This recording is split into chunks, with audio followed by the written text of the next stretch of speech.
अच्छा कार्य करने से पहले गणपति को प्रार्थना करना है। सब विघ्न निवारण के लिए गणपति का प्रार्थना कीजिए। मैं बोला जैसा बोलना है। ओम सुमुखाय नमः, ओम एकदंताय नमः, ओम कपिलाय नमः, ओम गजकर्णकाय नमः, ओम लंबोदराय नमः, ओम विकटाय नमः, ओम विघ्नराजाय नमः, ओम धूम्रकेतवे नमः, ओम गणाध्यक्षाय नमः, ओम बालचंद्राय नमः, ओम कुमारगुरुवे नमः, ओम सर्वसिद्धिप्रदायकाय नमः, महागणाधिपतये नमः। प्रार्थनां समर्पयामि।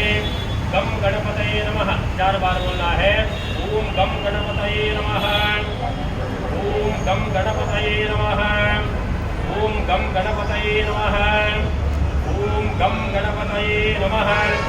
अभीप्सितार्थसिद्ध्यर्थं पूजितो यस्मरेणपि सर्वविघ्नहरिणे तस्मै गणाधिपतये नमः।